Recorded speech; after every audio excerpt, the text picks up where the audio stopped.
Baik, Assalamualaikum warahmatullahi wabarakatuh.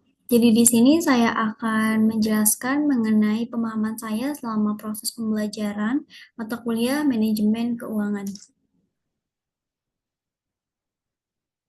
Adapun untuk materi yang akan saya bahas yaitu yang pertama mengenai materi anuitas, yang kedua aktiva tetap dan penyusutan, yang ketiga tentang manajemen piutang, dan yang keempat tentang saham dan juga obligasi.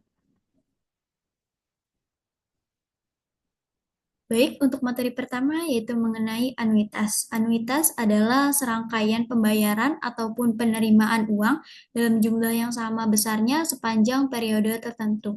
Di sini yaitu ada bagannya yaitu pada tahun ke-1, tahun kedua, dan juga tahun ketiga. Tahun ke-1-nya ini sebesar 25 juta, tahun keduanya ini 25 juta, dan tahun ketiganya ini 25 juta. Jadi dapat disimpulkan selama 3 tahun ini anuitasnya itu sebesar 25 juta. Adapun untuk rumus anuitas di sini yaitu anuitas sama dengan angsuran ditambah bunga. Yaitu rumusnya ini A sama dengan M dikali I dibagi 1 dikurang 1, terus 1 ditambah I dikali N. Di mana A-nya ini anuitas, M-nya itu pinjaman, I-nya itu bunga, dan yang N-nya itu waktu. Sementara itu untuk angsuran ke-1 ini dihitung dengan rumus A1 sama dengan A dikurang B1.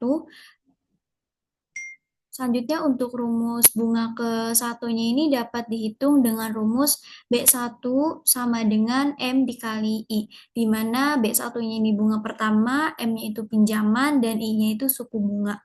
Selanjutnya itu mengenai rumus anuitas bulan ke N, yaitu bulan tertentu, yaitu didapat dari AN sama dengan A1 dikali 1 ditambah I, yaitu dikali N dikurang 1. AN ini angsuran ke N ataupun tertentu ya. A1-nya ini angsuran ke 1 dan I-nya ini suku bunga setiap bulannya.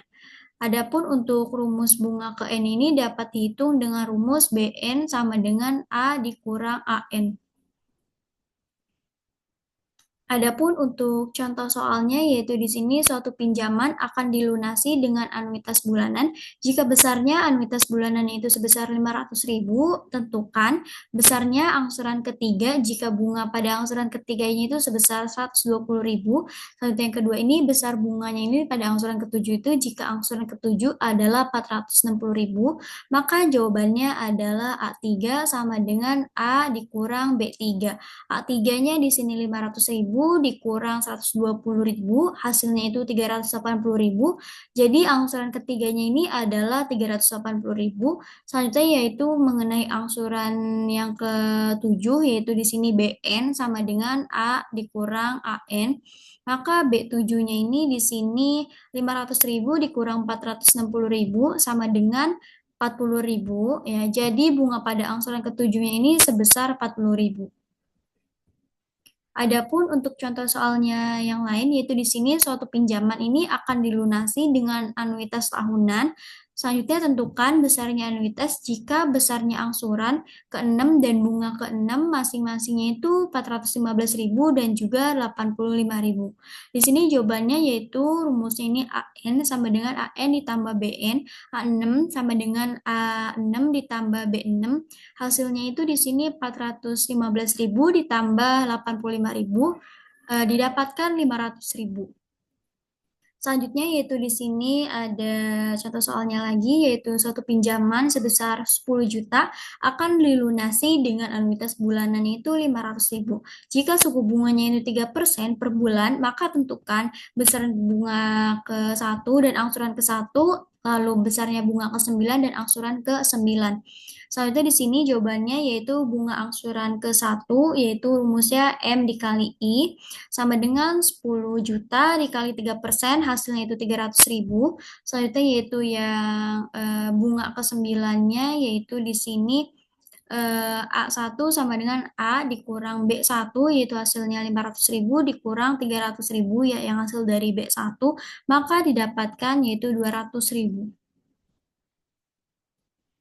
Materi selanjutnya mengenai aktiva tetap dan juga penyusutan. Aktiva yang berwujud ataupun aktiva tetap ini adalah diperoleh dalam bentuk siap pakai atau dengan dibangun terlebih dahulu yang digunakan dalam operasi perusahaan dan mempunyai masa manfaatnya itu lebih dari 1 tahun. Aset yang dimiliki oleh perusahaannya ini untuk digunakan dalam operasional jangka panjang dan bukan untuk dijual. Adapun di sini jenis-jenis aktiva yaitu aktiva tetap berwujud dan aktiva tetap tidak berwujud. Aktiva tetap berwujudnya ini contohnya tanah, bangunan, mesin, inventaris, kendaraan, dan juga perlengkapan. Selanjutnya aktiva tetap tidak berwujud yaitu contohnya itu lisensi, hak cipta, merek dagang, sistem keamanan, dan juga franchise. Adapun mengenai sistem pencatatannya yaitu di sini harga aktiva tetap ini meliputi harga perolehan ketika aktiva tetap itu didapatkan ataupun harganya ini tertera di invoice. Contohnya di sini pembelian lisensi antivirus sebesar 150 juta dan biaya installation-nya ini sebesar 15 juta, maka nilai aktiva tetap yang dibukukan itu sebesar 165 juta yaitu diperoleh dari 150 juta ditambah 15 juta. Alasannya di sini yaitu lisensi antivirus ini dianggap sebagai aktiva tetap karena lisensi ini memiliki manfaat jangka panjang untuk perusahaan. Selanjutnya biaya instalasi ini biaya yang langsung berhubungan dengan penerapan lisensi antivirus. Selanjutnya yaitu faktor yang mempengaruhi biaya penyusutan, yaitu yang pertama harga perolehan ataupun acquisition cost, yaitu harga ini menjadi acuan nilai aset yang dibukukan. Yang kedua yaitu nilai residu, yaitu di sini taksirannya ini nilai apabila aktiva tersebut dijual pada saat penarikan ataupun penghentian. Selanjutnya yang ketiga yaitu umur ekonomis, yaitu perkiraan usia ataupun batas waktu. Selanjutnya metode penyusutan dari aktiva yaitu metode penyusutan garis lurus, metode penyusutan saldo menurun, dan selanjutnya yang ketiga metode penyusutan jumlah angka tahun, dan yang keempat itu metode penyusutan satuan angka produksi. Baik, selanjutnya di sini saya akan menjelaskan mengenai metode-metode yang sudah disebutkan sebelumnya.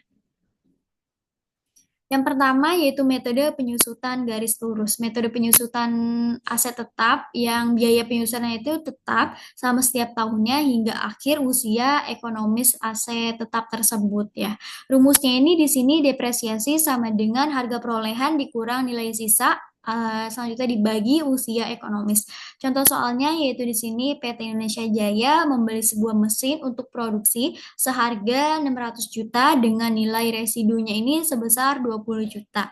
Selanjutnya memiliki umur ekonomis ini sebesar 10 tahun ya, maka penyusutan per tahun untuk metode garis lurus adalah di sini jawabannya yaitu rumusnya itu penyusutan ya.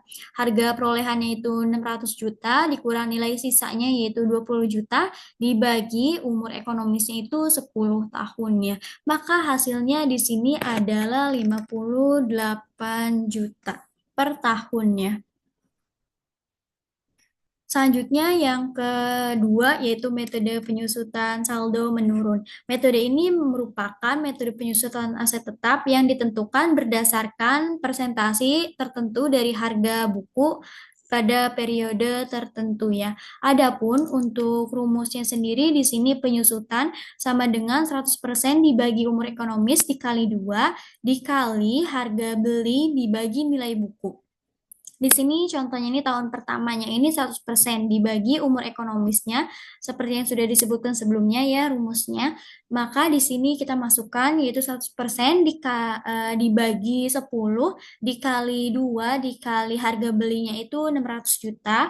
Maka di sini 20% dikali 600 juta ya hasilnya adalah 120 juta. Selanjutnya mengenai tahun kedua yaitu 100% dibagi umur ekonomisnya dikali 2 ya seperti rumus sebelumnya dikali harga beli.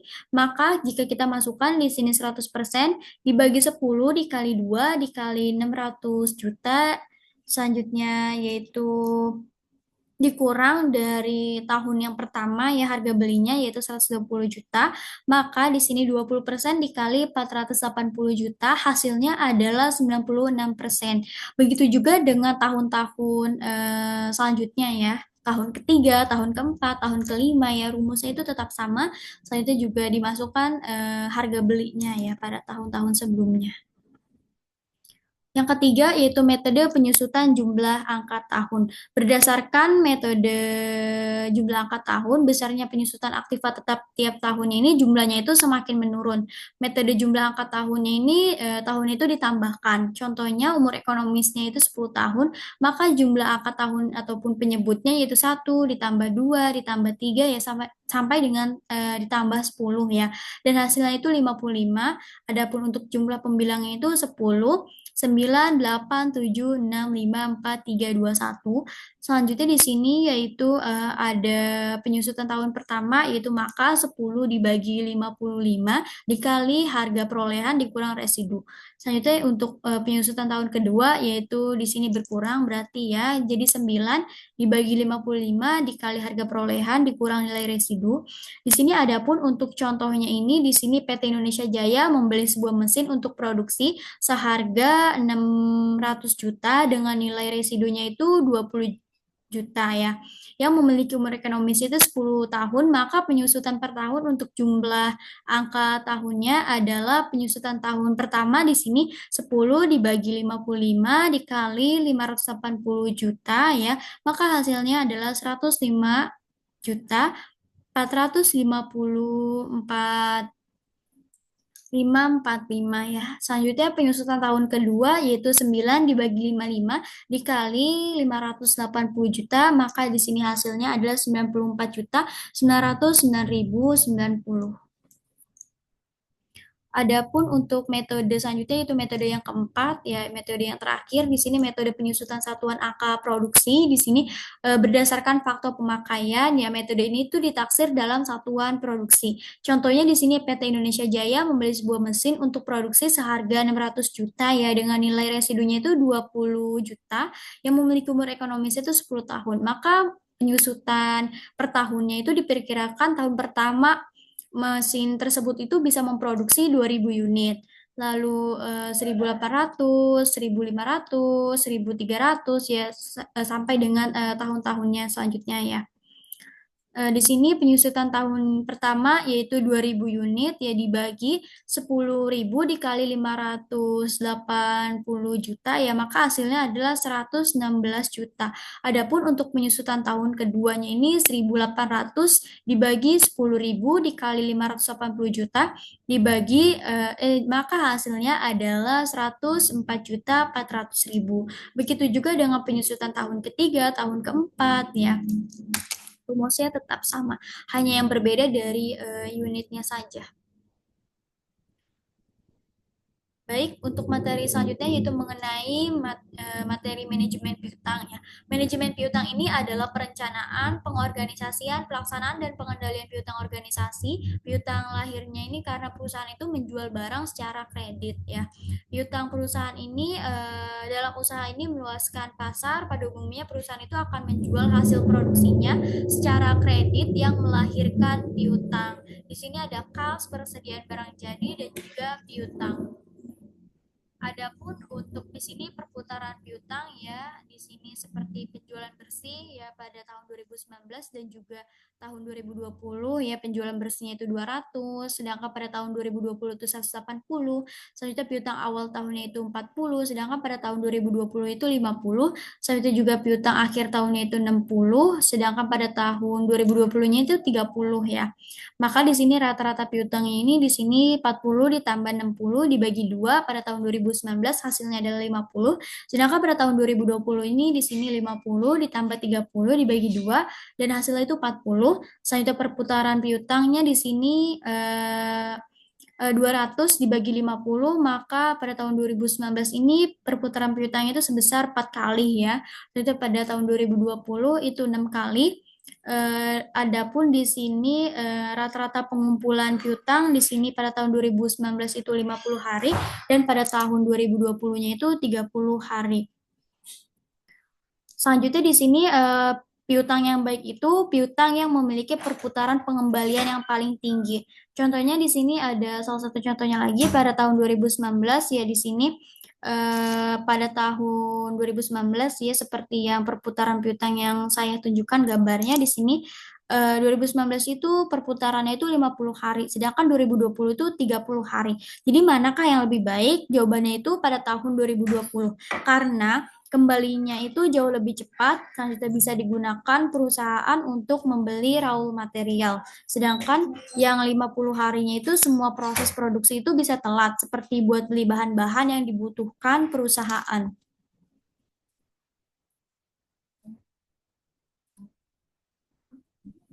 Selanjutnya di sini ada case yaitu mengenai schedule umur piutang ya, seperti tadi juga perbedaan antara PT ABC dan juga PT AB dan di sini hasil analisanya ini PT ABC ini lebih baik daripada PT AB karena semua pelanggan itu pembayaran itu tepat waktu yaitu 80% pada hari 10 dan sisanya itu 20% yang membayar pada hari 30. Sedangkan PT AB ini tidak tepat membayar sesuai dengan perjanjian kredit 30% pelanggannya itu membayar lewat dari 30 hari pada jatuh tempo ya. Selanjutnya mengenai materi saham dan juga obligasi. Saham adalah bukti kepemilikan suatu perusahaan. Ketika seseorang itu membeli saham, ia sebenarnya membeli sebagian kecil dari perusahaan tersebut yang memberi hak kepada pemegang saham untuk mendapatkan keuntungan perusahaan melalui pembagian laba ataupun dividen dan potensi apresiasi nilai saham. Selanjutnya mengenai obligasi ini adalah surat utang yang diterbitkan oleh perusahaan ataupun pemerintah yang menjanjikan pembayaran kembali pokok dan bunga dalam jangka waktu tertentu ya. Saham ini terbagi menjadi dua, yaitu saham biasa dan juga saham preference. Saham biasa ini memberikan hak suaranya itu dalam rapat umum pemegang saham dan haknya itu untuk mendapatkan dividen ya. Pemegang saham biasa ini memiliki tingkat risiko yang lebih tinggi ya. Karena baru menerima sisa aset setelah utang dan pemegang saham preferen dibayar. Sedangkan saham preferen itu memberikan hak untuk memberikan dividen tetap sebelum saham biasa. Namun pemegang saham preferen ini umumnya tidak memiliki hak suara dalam RUPS ya. Adapun untuk analisis contoh soal mengenai saham di sini perusahaan XYZ memiliki 1 juta lembar saham yang beredar pada akhir tahun. Perusahaan pun mengumumkan dividen tunainya itu 500 per sahamnya. Jika harga pasar saham XYZ ini saat ini adalah 8.000 per saham, maka berapakah total dividen yang dibayarkan oleh perusahaan? Di sini kita masukin rumusnya yaitu dividen per saham dikali jumlah saham yang beredar, maka hasilnya di sini 500 ya dikali 1 juta, maka hasilnya itu 500.000. Maka total dividen yang dibayarkan oleh perusahaan adalah 500.000. Selanjutnya mengenai obligasi. Obligasi ini adalah antara penerbit obligasi dan pemegang obligasi ini melakukan perjanjian yang dituangkan dalam satu dokumen yang disebut dengan identur ya.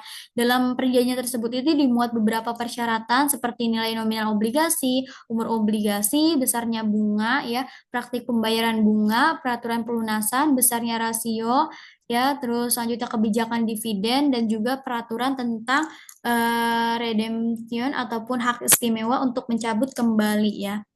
Adapun untuk contoh soal mengenai obligasi di sini, perusahaan ABC ini menerbitkan obligasi dengan ketentuan sebagai berikut, yaitu nilai nominal obligasi sebesar 1 juta per obligasi, selanjutnya tingkat kupon ataupun bunga tahunan itu 8% ya, dibayar setiap tahun. Maka di sini tentukan besar bunga tahunan yang dibayar oleh perusahaan ya. Maka di sini kita masukkan rumusnya, yaitu bunga tahunan sama dengan nilai nominal dikali tingkat kupon, maka bunga tahunan itu sebesar 1 juta dikali 8%, maka hasilnya 80.000. Jadi perusahaan itu membayar bunga tahunan itu sebesar 80.000 per obligasi ya. Bunga tahunan kupon ini dihitung berdasarkan nilai nominal obligasi dan juga tingkat kupon yang telah ditentukan ya. Baik, demikianlah pemahaman yang dapat saya sampaikan selama proses pembelajaran mata kuliah manajemen keuangan. Kurang lebihnya saya mohon maaf apabila ada kesalahan dalam penyebutan angka ataupun materi. Wassalamualaikum warahmatullahi wabarakatuh.